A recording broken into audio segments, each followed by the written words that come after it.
Welcome back, everybody. I'm Rachel. I'm Amy. And we are Raw. Amy, before we get into what we're going to talk about today, which is an interesting topic, a question came into us, which I love, so thank you for sending, was what does Raw stand for? Oh, nice. And so I'd just like to address that. So Raw, okay, is for the R for Rachel, the A for Amy, the W for women, and if you flip it, it's an M for men. So raw meaning that our podcast is all about raw information that, it's not even raw information, raw topics that people might be a bit uncomfortable to talk about or want a little bit of information on, and recognizing that we're in a day-to-day lifestyle of micro learning. So you and I decided to put together this podcast for some quick tidbits, micro learning on raw topics that people might be interested in, because that we know from a woman's perspective, but also from a man's perspective, how important these topics are. So it's meant to be approachable, fun, entertaining, but also informational. Absolutely. Yeah. I think we always try to bring that element of learning into our podcast and also our life experiences, right? Good and bad, right? I look at all challenges through life as opportunity and room for growth. So bringing in our expertise in our career and also personal lives, bringing that forth to you to just help our listeners and viewers with navigating life. Love it. Love it. Okay. So thank you for the sender who asked that. Guys, if you have more questions, please send them in. Okay. So the topic for today is childbirth and sort of the hush moments that nobody talks about within childbirth. And I have two children that I have given birth to. Amy has one. And one thing from, a professional perspective that I want to bring in before we talk about the personal one is from a professional perspective. I have worked with many, many women and some men on their childbirthing experiences, if they're in a supporting role, obviously. But the women, what we don't realize often is these childbirthing experiences can leave an imprint or a memory in our memory bank that has a lasting effect, right? So if it was a positive childbirth experience, if it was a traumatic childbirthing experience, or if it was, a bit good and a bit bad and there were some complications, this can leave an effect on psychologically how you parent, how you function in your day-to-day with your partner, sexually, how that has left you to feel about your body, and a lot of other factors that often aren't actually spoken about. So childbirth is a pivotal milestone in our lives and has an impact on our psychology, on our physicality, and how we look at our body. And I'm sure you have worked with many women, pre, mid, and post pregnancy, yes, and how that works in their body. Yeah, absolutely. I think that just to speak on that point, that this leaves such an imprint in us. I remember delivering my daughter, who's just turned 8, like it was yesterday, because it's left such an imprint in my mind, right? Mm-hmm. Like the imagery, the timing of it all. Like I just remember it so much because A, it was new, and B, it was, like the pain. You don't experience pain like that. So that's why I think this is such a great topic, because I think women really need to know like the good, the bad, and the ugly surrounding this topic, because again, our podcast is about being raw and real. So we want to share those experiences, because you can have a plan. I remember having a plan. Like I was like, I don't want an epidural. And I'm there. That was mine. Yeah. And I was like looking at the nurse, like, give me that fucking epidural now. I was delirious because like my water broke in the middle of the night and like I didn't sleep and I was so tired. And my contractions were like rampant and just really, really tough. So I needed it, right? So you can have a plan, yes, but 100%. Things change. It's funny that you say that, because I had the exact same experience when I was like, nope, natural childbirth, no epidural.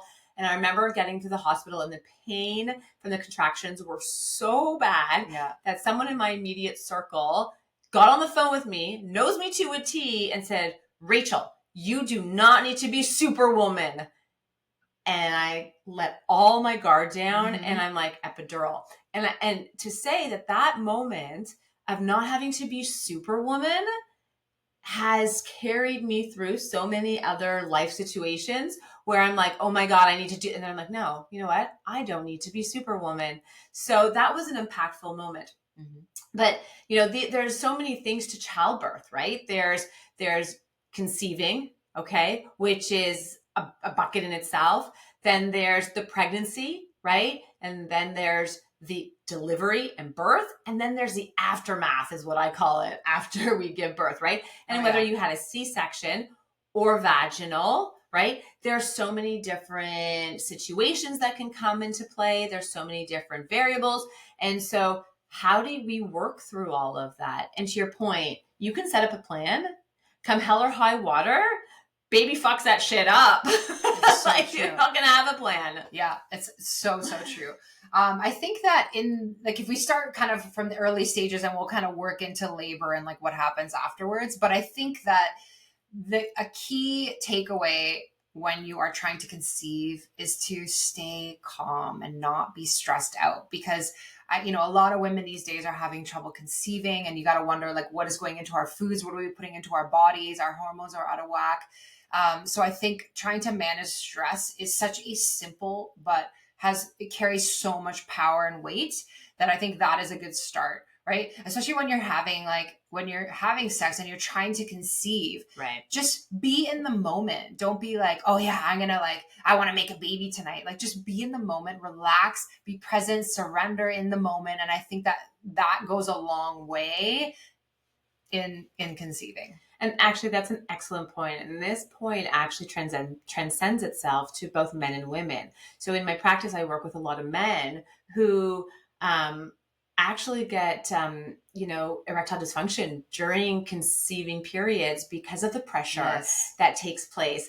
And so how do we stay present, be mindful for both men and women in that moment, and that the act of conception or trying to conceive doesn't have to be, missionary or specifically, kind of quote unquote, what we call boring sex, right? It can be have fun and explore, and enjoy the journey of getting pregnant. Now, there's a lot of, infertility that's coming to play right now, and people are seeking alternatives to help with that. And that can cause stress. That can cause a lot of stress on a relationship, and it can cause a lot of psychological of, well, what's wrong with me? So to normalize it, we're all different, and we're all made up differently, and so we do what we can. But to your point about not being stressed, super important for a man and a woman. Yes, absolutely. Yeah, taking that pressure element out of it, and just connecting, really connecting. Something that I did as well, just to kind of help get pregnant, was tracking my body temperature. So when you're ovulating, your body temperature naturally rises. So I would track I had like a sheet of paper in my night table, and I would track it every day. I'd wake up and like just take my temperature and then track it. So when I knew that I was up for that time period, I was like, okay, let's have sex during those days. And that also helps. And then another thing that I did, I'm just going to share because it might help someone. And why not? You never know. After he came inside of me, I laid there with my legs up. Oh, me too. Yeah, there you go. Okay. The girls, leg up, straight. Hey, and I was like, literally, can you pass me a book? Hey! Exactly. So that's what I did. I love that. Yeah. 100%. So that is kind of like a little old wives' tale trick. But hey, And what's so funny is like, it works. I did so much reading myself too, because my first child's a boy and then my second child's a girl. And I'm like, I kind of want that girl. So how do I go for that girl? Yes. Hot showers before, interesting. I haven't heard that. So I was like, hot shower. And sure enough, there was a girl. Okay. But all that to be said is, they could be fictitious. They could be what we call Bubba-mizers. And if they're actually true, in fact, who knows? Yeah. But, you can have fun during the conception period. Now, obviously, there's stressors that come into it too. But yes, there's some Have good fun. tips and tricks, and have fun. Mhm. So the second part after conception, we can talk about, The journey. being pregnant. Yeah. And the journey of being pregnant. And, again, just to say, and not to make light of, complications that can come into place, right? With premature delivery, C-section, Braxton Hicks and sciatica, I can never say this word. Can you please? Digestational diabetes. Oh, gestational diabetes. Yes. She's my thesaurus. Yeah. So I can't do that one. I'm really good at compartmentalization. That took me several years. Yeah. Okay. And then, just other sort of situations that can be a bit traumatic. And I do work with a lot of women through those during pregnancy. So, how do we bed rest? How do we work through work that can be challenging during pregnancy? And, if you have other children, that's also can be stressful. So there's a lot of things that come into play. But I guess for me, and I'll share a little story, is when I was pregnant with my first child, I never really realized how much my stomach would move and the feeling of it. And I always remember, watching my stomach move, and it was like having an alien inside of me. And so I would tell my son, who's now, much older, that when he was inside of me, he had a really pushy tushy because his tush on my left side would always push up and it would just move everything. So that was a fun moment for me. So just to find the fun moments of being pregnant and to enjoy it, because, there is a definitive amount of time that takes place when you're pregnant. Yes, absolutely. Again, I think enjoying it is key, right? Being present. Yes, your body is going to change, but just embrace it. It is really beautiful. Think about what is happening. It's a miracle that's happening in your tummy. You're growing a human. So I think also, managing stress during is a great kind of just a great practice overall. And I think just enjoying, this is what I did. I was really enjoying like this sense of independence. It really hits you then, because you're kind of like, okay, 9 months from now, going to get groceries is going to look so different because I got to pack the stroller and the car seat and all that than me just hopping in the car and going. I wonder if home delivery was designed by a pregnant woman. Probably. Yeah. Because really, when you think about it, I never wanted to leave my house. And that's actually an interesting point to bring up is, we have to remember that we're still people and we're still humans, and we're still, if you're a female, a male with friends and work. And so, yes, you are carrying a life, you are, creating life, but you're still you. And so making sure you're enjoying what you can. And then leaning on your support, which is super important. So your support, whether if you have a partner, if you have family, if you're going through it alone, I have several friends who I am in awe of every day who did the birthing journey by themselves. And it is incredible. And, they had a village. I was part of it, right? They could lean on it, right? And that's super important. So I think actually one thing that I'll say is, try to create a village, because we do need that. Absolutely. Yeah. And then in terms of delivery, leading into it, something that I did that I actually do recommend to my clients and friends is that I did those like birthing classes at the hospital. And the one element that I found really helpful was I went with my partner. We went together, and just how he could support me through the delivery process. So it was more like, obviously I learned a lot as well. But he was able to learn a ton and support me through that journey. And it helped because we learned this tactic where like I would bend over during a contraction and he would compress my hips with his hands during the contraction. And that helped so much. And my contractions were every minute, like right from the start.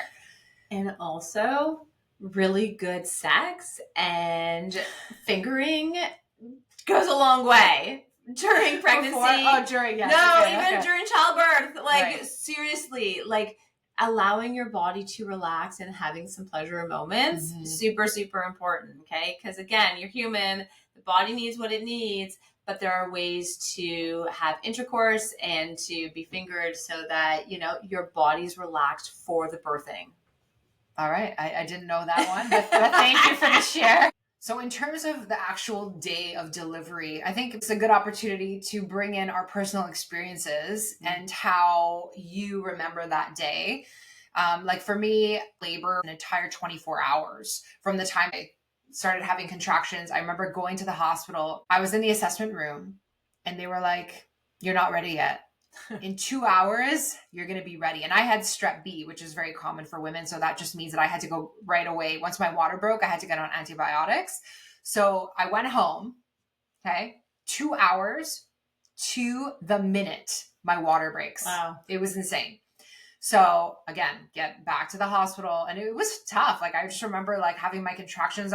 I lived in a condo at that time and I was at the end of the hall and I remember walking down the hall, like just holding the wall, like, oh, like keeled over. It was tough. Get back to the hospital and I was in the assessment room for hours there as well. The hospital was really, really busy. I wasn't on the epidural yet and I hadn't slept because this all happened. Like my water broke at 2 a.m. and yeah, I was up.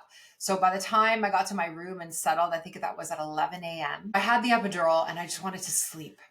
So I just slept for hours and then I was, had to wait till I was getting further dilated. And then I ended up having my daughter later in the evening the next day. But yeah, you can go into these situations thinking you have it all under control, but you have zero control in the situation, right? You're really just listening to what the doctors are saying, the nurses, going with their guidance as well. But I remember too, like my daughter, she was in the right position the entire time. And then, right before I was ready to push, she turned. So she became sunny side up. So her head was up instead of head down. And, I pushed her out in an hour, but I remember the doctor saying like, "You're going to tear. Like, I think I just need to cut you and like, we'll get through this," which was fine. But I was determined not to have a C-section. I said, no, like I've gone this far. I am pushing this baby out. Let's go. And thankfully everything worked out. But you can't plan for these things. You have to just be open in the moment and like do what's best, obviously, for the baby and for yourself. 100%. Yeah, that's a great story. Thanks for sharing it. Yeah, no problem. And then to the point, like that's her unique story. Mine, I have two, so I'll say that both of them were 2 weeks late. And I was just like, okay, I'm done. And so on my second pregnancy, and I have to say I had pretty decent pregnancies and childbirthing experiences. But on the second pregnancy, I was 2 weeks late and I went to the doctor and I'm my OBGYN and I'm like, okay, I can't, I'm just done. Yeah. And he's like, cool, I'll do a sweep. And literally stuck his whole fist in me, did a full on sweep, took 30 seconds. He says, see you in a few hours. I literally drove home. Come on. And I started having contractions. Oh, wow. And I was like, okay, I got to go back. So we went back to the hospital and sure enough, my daughter was born that day. And that was an interesting one. So that's childbirth. But what I really actually want to get to is post. Because here's the thing. There is so much shit, and I actually literally mean shit, that comes out of your body that you have no idea about and nobody talks about. So I'll remember after both my births, the shit that came out of my body, I was like, what the fuck is this? Yeah. And the amount of stuff and the size of stuff, I'm like, nobody told me this. Nobody said a single word to me about what was going to come out. And so after all that stuff came out of me, you're left with a lot of sort of issues to repair. For sure. So one thing that I found to be really helpful postpartum is a sitz bath. The nurse gave it to me when I left the hospital and I was kind of like, what do I do with this? But ladies, use it. Okay. It helped me heal so much faster. Sure. It was just very soothing because you're sore. You're really raw and tender down there. So you want to make sure that you're giving yourself time. And another common thing too is like when you start having sex again after you have the baby, it is very common to be in pain. Like it can be a little bit uncomfortable. And I know I there's felt dryness and there's wear and tear from baby. Oh, for sure. So for sure, like slow and steady with reintegration with sex. Exactly. But of course, necessary. Yeah, for sure. In time. You got to give yourself the time. That's for sure. Your body changes a lot. Getting back into your pre-body shape. Just be patient with yourself, right? I gave myself the full, like doctors recommend 6 weeks. you need those 6 weeks. Okay. Don't rush it. I went back to working out 6 weeks later. And actually, I remember I actually sprained my ankle, my third workout in, because of everything gets really relaxed in the body. And I just kind of was really excited about getting back in.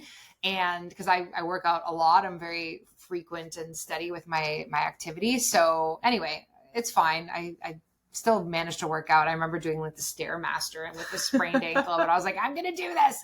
I remember putting my babies in the baby Bjorn and going on the treadmill and like, okay, nap time. Let's go. Exactly. And I would do the motions on the treadmill or on the elliptical, and baby would be in the Bjorn. Yes. There is one thing I want to touch upon, actually, which is an interesting comment that I often see in my practice when people are postpartum and they're trying to, get back into shape or whatever that may look like at any point in time during the child's, conception, delivery, experience and journey, is be careful what you read and see on social media. Okay. Yeah. People have different experiences, and you are unique in your own body and shape and how it bounces back and at what time frame it does and the amount of energy that you might have. And your baby's different and sleep patterns are different. And so watching other people and their stories on social media can actually cause further postpartum depression, and be a contributing factor to anxiety and depression, and inhibit people from feeling good about themselves. So I beg humbly for people to be very cautious on what they see and the amount of exposure to social media during this sensitive time. Absolutely. Yeah. It's a very unique experience from start to finish. Very. Right. So just be kind to yourself and do what works for you. Just like I tell people, listen to your body, right? Listen to yourself in these situations and trust that your motherly instincts are right. They're going to kick in. And oftentimes we know what's best for our babies and for us. Right. So what else I really want to touch on is breastfeeding. Is that something that you did? Oh my God. I breastfed both children, both different experiences. Okay. My son was allergic to my milk, and I had to buy the most expensive formulas, but it was like liquid gold. I swear to God, it was the only thing he would take. And so I breastfed him for about 3 months, learned about the allergy, had to get off, and he tore my nipples to shreds. I would have what they call lipstick nipples. And so he tore the bottom part. It looked like a lipstick, and goddamn, it was painful. Oh. And my daughter, she was just a chomper. And she chomped at my nipples, and my breasts were so sore. And I'll tell you my best friend during the entire breastfeeding process. What? Cabbage. Cabbage Okay. was my best friend. Yeah, I've read about that. It has a natural cooling and healing property. Yeah. Oh my God. I'm literally holding my breast right now. I'm oh my God. Yeah, the pain. Oh my God. But it's true. Cabbage was my best friend. Okay. And it just, I had gigantic boobs. Gigantic boobs, and they wouldn't go anywhere but in my face. Right. So I feel you, sister. I feel you. So yeah, I remember just being out to here, jugs, literally milk jugs. Very swollen. I breastfed my daughter for 13 months. Oh, 13 months. It was a long time. I had trouble with this because in the beginning, again, same thing. My nipples felt raw. They were bleeding. They were killing me. It hurt so much. But my daughter, so stubborn, okay? She would not take... She's still stubborn. Yeah, still, exactly, yeah. She would not take a bottle. I would pump, nothing. Okay, I tried every nipple, the nipple head for the bottles, everyone under the sun in the market that was available. You have good nipples. Apparently, she just wanted just mom. Have good nipples. Yeah, exactly. So anyway, and then, it was a journey, but I stuck to it. And once I got through that first kind of 3-month hump, I was fine. But what I love that you actually kind of stuck it out with the holistic route with the cabbage leaves, because for me, my saving grace was Newman's nipple cream. Oh, okay. I never had that. Amazing. So when your nipples are raw from nursing, what you want to do is put on this Newman's nipple cream. And I remember just walking around the house with just with them exposed, because you want the air to help heal them. Oh, okay. I wish I had known about that cream. Oh, nope, yeah. It was me and cabbage cabbage. day long. It was like at the time you would find little cabbage leaves. Well, On the floor? They were like fully normal, and then Yes. over like the course of them being on my breast, they shrivel, and then so I would drop them everywhere. And like if you walk through my house, That's you'd so funny. find cabbage. Was it Napa? It was a Napa. I don't know. It was like 99 cents a cabbage. I just fucking bought the whole thing.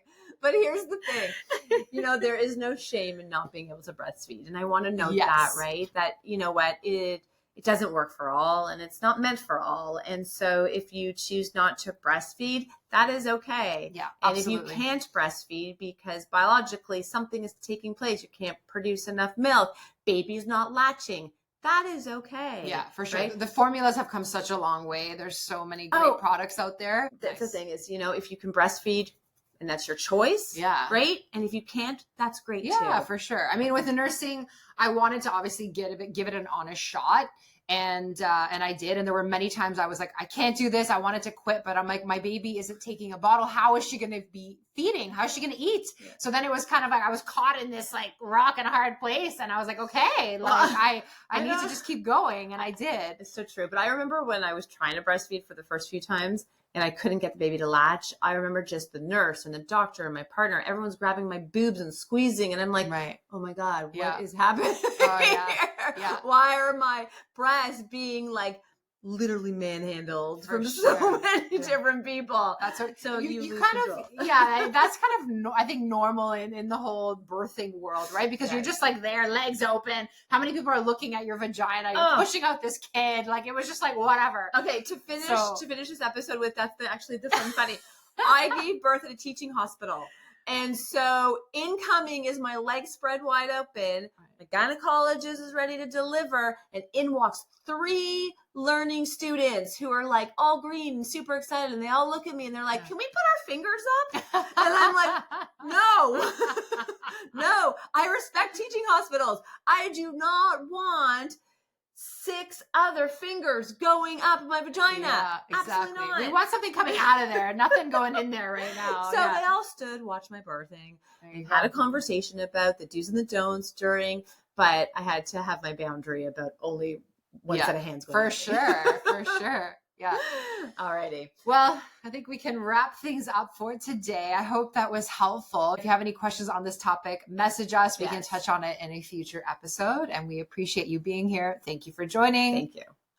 Raw with Amy and Rachel. All right. See you guys next time. Bye.